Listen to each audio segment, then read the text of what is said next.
భార్యల మాట విని తల్లిదండ్రులని ఆశ్రమాలకు పంపించే భర్తల గురించి తెలిసినప్పుడు, అక్రమ సంబంధానికి అడ్డొస్తున్నాడని కన్న బిడ్డల్ని కడతేర్చిన తల్లులను చూసినప్పుడు, క్షణిక సుఖాల కోసం కట్టుకున్న వాడినే కడతేర్చేందుకు సిద్ధపడ్డ భార్యల గురించి విన్నప్పుడు, అనుబంధం ఆత్మీయత అంతా ఒక భూటకమంటూ ఒక సినీ కవి రాసిన పాట 100కి 100 పాళ్ళు నిజమనిపిస్తుంది. అయితే తన భర్త ప్రాణం కాపాడుకునేందుకు ఓ వృద్ధురాలు సాగించిన జీవన పోరాటం గురించి తెలుసుకున్నప్పుడు అనుబంధాలు అంతరించలేదు, మానవత్వం మటుమాయమూ కానేలేదు అనిపిస్తుంది. వాటి మనుగడ అజరామం అనిపించి తీరుతుంది.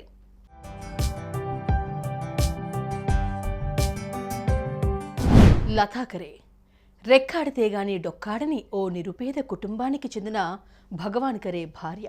మహారాష్ట్ర బుల్ధానా జిల్లా బారామతి గ్రామానికి చెందిన భగవాన్ కరే రోజు కూలీగా పనిచేసేవాడు.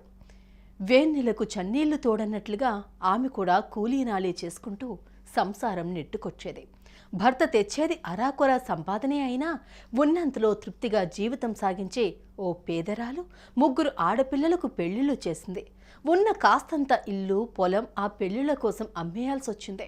ఆ పండుటాకులు తలదాచుకోవడానికి ఓ పూరి గుడిసె దిక్కైంది.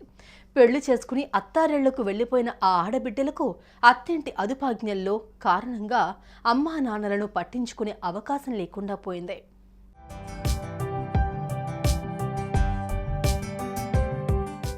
లత, నీకు నేనున్నా, నా చివరి శ్వాస ఆగేదాకా నిన్ను గుండెల్లో పెట్టుకుని చూసుకుంటా అంటూ లతాకరే భర్త భగవాన్ కరే అంత వయసులోనూ చిన్న చిన్న పనులు చేస్తూ కడుపుకింత గంజి తాగేందుకు అంతో ఇంతో సంపాదించేవాడు. తనతో కలిసి 7 అడుగులు నడిచి 45 ఏళ్ల పాటు తన కష్టంలో సుఖంలో భాగం పంచుకున్న భార్యను గుండెల్లో పెట్టుకుని చూసుకునేవాడు. ధర్మేచ అర్థేచ కామేచ నాతి చరామి అన్న వేదోక్తికి సంపూర్ణంగా అర్థం చెప్పగలిగాడు. బిడ్డల పలకరింపు లేదన్న దిగులు తప్ప మరే లోటు లేకుండా సాగిపోతున్న ఆ జీవితంలో ఓ చిన్న కుదుపు.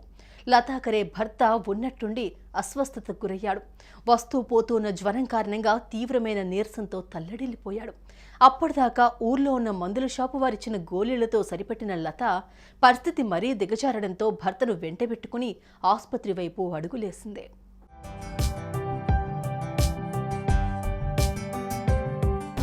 పెద్ద డాక్టర్లు భగవాన్ కరేను పరీక్షించారు. గుండె ఇన్ఫెక్షన్కు గురైనట్లుగా ఆ పరీక్షల్లో వెల్లడైంది. వీలైనంత తొందరగా ట్రీట్మెంట్ ప్రారంభించకపోతే భర్త ప్రాణాలకే ప్రమాదమన్న డాక్టర్ల మాటతో లతాజీ కన్నీటి పర్యంతమైంది. ట్రీట్మెంట్కు అటు ఇటుగా ఓ 6,000 రూపాయలు అవసరమవుతాయని విన్న లత దిక్కుతోచని స్థితిలో పడిపోయింది. చేతిలో చిల్లిగవ్వలేదు. లతాకు దిక్కుతోచలేదు. ఎలాగైనా భర్తను బతికించుకోవాలి అని అనుకున్న లత మొహమాటాన్ని పక్కన పెట్టింది. తెలిసిన వారందరి దగ్గరకు వెళ్లి చేయి చాచింది. అప్పివ్వాలంటూ బతిమాలింది. 1 రూపాయి కూడా ఆస్తిపాస్తుల్లేని ఆమెకు అప్పిచ్చేందుకు ఆ పల్లెలో ఎవరూ ముందుకు రాలేదు.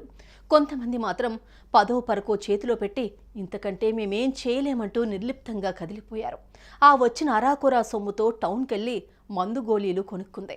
తన రెక్కల కష్టంతో తనను గుండెల్లో పెట్టుకుని చూసుకున్న భర్తను ఎలాగైనా కాపాడుకోవాలన్న ఆలోచన తప్ప ఆమె దగ్గర మరే ఆసరా అన్నది లేకుండా పోయింది. మందు గోళీలు తీసుకుని ఏం చేయాలా అని ఆలోచిస్తూ ముందుకు కదిలిన ఆమెకు ఆసుపత్రి ముందు ఓ టిఫిన్ బండి దగ్గర సమోసాలు కనిపించే. చిల్లరిచ్చి ఓ 2 సమోసాలు కొనుక్కుంది. ఆ సమోసాలు తినేసి ఆ కాగితం పరేసే ముందు ఆమెకు అందులో కనిపించిన ఓ ప్రకటన ఆకర్షించింది. సీనియర్ సిటిజన్లకు మారథాన్ పోటీ నిర్వహిస్తున్నట్లు, విజేతలకు 5,000, 3,000, 1,000 రూపాయల బహుమతులు ఇవ్వనున్నట్లు అందులో కనిపించిన సమాచారం చదివి ఆమె కళ్ళు మెరిశాయి. తన కష్టానికి ఓ మార్గం దొరికింది అన్న ఆలోచన ఆమెలో తలెత్తింది. ఆ పోటీల్లో తాను పాల్గొని తీరాలని డిసైడ్ అయి ఊరికెళ్లే బస్సెక్కింది.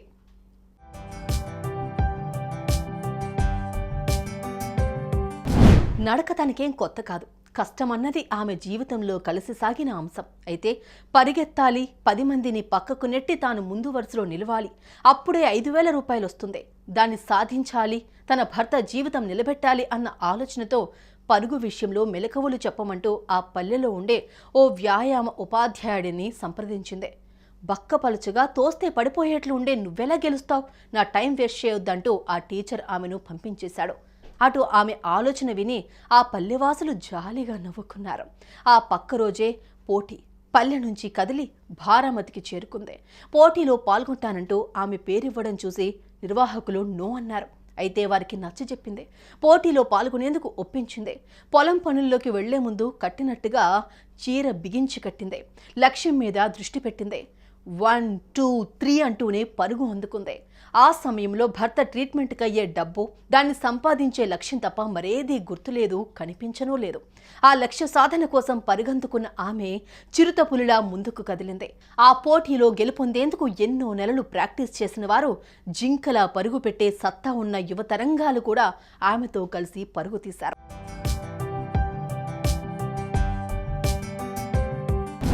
కాళ్లకు బూట్లు లేవు, రన్నింగ్కు ఉపయోగించాల్సిన డ్రెస్సు లేదు.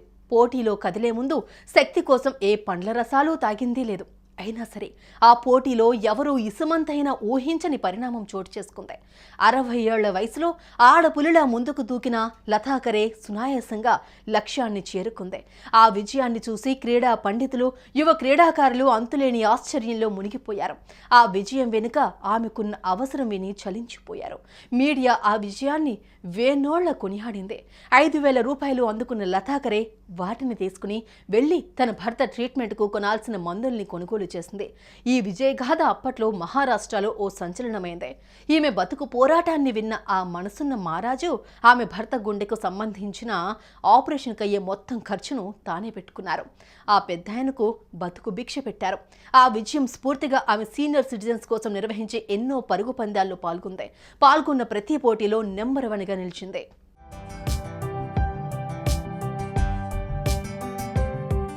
స్ఫూర్తిదాయకమైన ఆమె జీవితం 10 మందికి తెలిసే విధంగా ఓ సినిమాగా రూపొందించింది.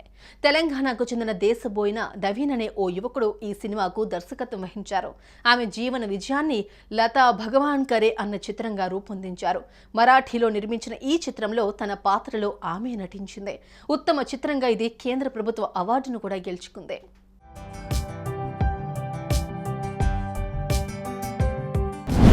2013లో చోటు చేసుకున్న ఘటన ఇది. ఎప్పుడు చూసినా కొండంత స్ఫూర్తిని అందించే ఓ పేదరాలి జీవనయానమిది. అది చదువు కావచ్చు, మరే వ్యాపకమైనా కావచ్చు. ఎంచుకున్న రంగంలో విజయం సాధించి తీరాలి అన్న సంకల్పం ముఖ్యం.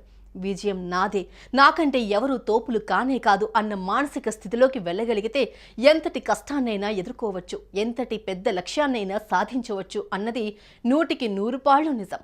అందుకు లతాకరే అనే ఈ పేదరాలి జీవన విజయమే ప్రత్యక్ష సాక్ష్యం. భార్యాభర్తల బంధం ఎంత మధురమో కళ్లకు కట్టే కావ్యం. వివాహం, తాళి లాంటి మాటల్ని ఎగతాళిగా మార్చేస్తున్న కొంతమంది ఆడబిడ్డలకు ఇది గుణపాఠం. పెద్దమ్మా, నీకిదే నేటి తరం చేస్తున్న వందనం. సుమన్ టీవీలో మీ పర్సనల్ అండ్ బిజినెస్ ప్రమోషన్స్ కోసం కింది నెంబర్కి కాంటాక్ట్ చేయండి.